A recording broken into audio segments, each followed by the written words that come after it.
I cannot believe this turned out as well as it did. I wish y'all just watched this. 3, 2, 1. I'm getting ahead of myself. First, we're going to start with an entire container of ricotta cheese because we love it. It is so good and perfect for what we're making today. Then an entire packet of Parmesan cheese. Put that down right there with it, okay? Now, you're going to use a spatula to go ahead and fold these two together. You've got a drier cheese and a wetter cheese. We'll do our first mixing with the spatula. Then we're going to get our hand mixer in here. First thing I want to do is just make sure we can get as much of the dry cheese or the crumbly cheese into the wet as possible before we apply our mixer to it. Just as I promised, here comes our hand mixer. We're going to get these blended together. Please start on a lower setting and then take it to a higher setting once it all gets mixed together. Beautiful. Now then, next we're going to put in some parsley. We're going to add just a sprinkle of that for some color and some flavor as well. Then we're going to do both onion and garlic powders. Now, as I've spoken of before, we stopped using salt because y'all said there was so much sodium, and the garlic and the onion powders have been a lot better for those. So thank you for that tip. We always appreciate it. So go ahead and put just a healthy dash of each of those into there. Same with the parsley and more hand mixing. Beautiful. Now, once that's done, we're going to set it aside right quick because we got some other fun to play with. What we're going to do is wrap our bundt pan in aluminum foil, okay? Then we're going to spray it with our anti-stick spray. Usually Pam or an olive oil spray works really, really well. Then what we're going to do is just go ahead and layer the entire bottom with lasagna noodles. We're going to make sure we've got a real good coverage all over every single bit of our surface area of the bundt pan. Yes, we've wrapped it. Yes, we've sprayed it. Now what we're going to do is go ahead and layer it with our boiled lasagna noodles. Now, we're going to make sure we use these al dente, which means just a little bit on the chewy side. We don't want to boil them until they're absolutely pudding. Then we're going to add some browned ground beef that we've gone ahead and seasoned. Put it right down here in the bottom.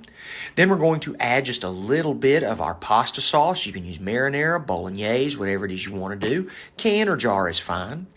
Then we're going to add a layer of that beautiful cheese that we just made. That ricotta and the Parmesan mix with the spices, go ahead and add a layer of that. Now we're going to come in here with a little bit of mozzarella right around the top. And then we're going to do a little bit of a noodle layer in between the other layers, okay? So we're going to go ahead and just add a very thin, small, light layer of lasagna noodles right over this layer. Perfect. Now, once we get done with that noodle layer, the lasagna noodle layer, we're going to do another layer of our sauce. So go ahead and put that in here. Perfect. I like a little chunkier sauce here. It gives it a little bit more texture to it, and that makes me real happy. Then we're going to use that browned and seasoned ground beef. You can use a chili mix. You can use an Italian seasoning mix, whatever makes you happy. Do you see where this is headed? Now we're going to bring in more of that gorgeous ricotta cheese mix. Ooh, I love it. It is so absolutely wonderful. It provides that creaminess as well as just a little bit of density, a little bit of weight that makes this so delicious. So we're going to go ahead and spread that all the way around. Make sure we get a really good coverage of that as well. Then more of that shredded cheese and just a little bit of that noodle coverage too for the center of our bundt pan. As this bakes, it's going to kind of like swell a bit. We don't want it getting into the bottom of our oven if we can help it. We've got a couple other steps to do that too, but that definitely helps. We're going to roll over all of those overhanging lasagna noodles and then put just a couple more on the top just for safety's sake, just to make this as best as we can. Put a little bit more of that pasta sauce right there on the top. This is a chunky mushroom, which I absolutely love.